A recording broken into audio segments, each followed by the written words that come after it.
Il est bien documenté qu'au IIIe siècle avant notre ère, Ptolémée Ier d'Égypte a créé le culte sous le nom de Sérapis. Osiris plus Apis. Le culte du Sérapis a été créé en 300 avant notre ère. Il faut compter 600 ans plus tard. On arrive à l'évêque Arius d'Alexandrie et sa déclaration sur Sérapis. Une créature criée, étrangère et différente en toutes choses du Père, le Père étant Osiris. L'Africain Arius n'a jamais utilisé le mot le Christ. En cette époque, le mot Christ n'existait pas. Sur Wikipédia, on vous parle de l'église chrétienne. C'est faux puisque le mot Christ n'était pas encore inventé par sa déclaration. Arius ne reconnaît pas Sérapis. Pour lui, c'est une création inspirée d'Osiris. Sa forme de pensée provoque un mouvement qu'on appelle l'arianisme. À la suite se pose un autre conflit qui va faire sombrer l'Afrique du Nord dans le chaos total. L'affaire des donatismes. Dioclétien, l'empereur romain, demanda à Mansorios, évêque de Carthage, de lui livrer les textes sacrés des Coptes égyptiens. Ce qu'il a fait.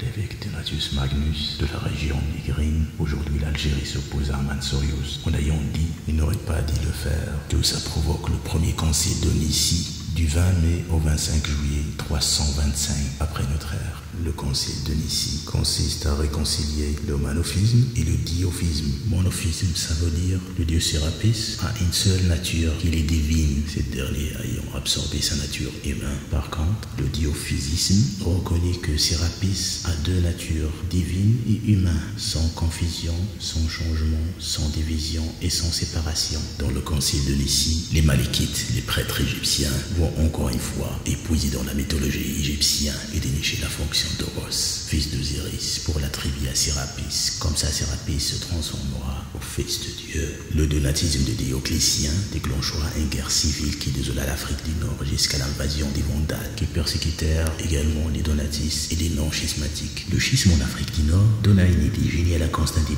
Ier pour unifier les deux fractions d'accepter Sérapis. Pour obliger l'Église à accepter Sérapis, Constantine Ier va chercher un membre corrompu de la communauté copte, le 33e pape Sylvestre Ier. Constantine Ier lui proposa de lui donner l'impérium sur l'Occident. Il accepte de le baptiser dans l'église copte. Ce fait est connu dans l'histoire sous le nom des donations de Constantine. Un geste politique pour s'accaparer du pouvoir ecclésiastique et politique.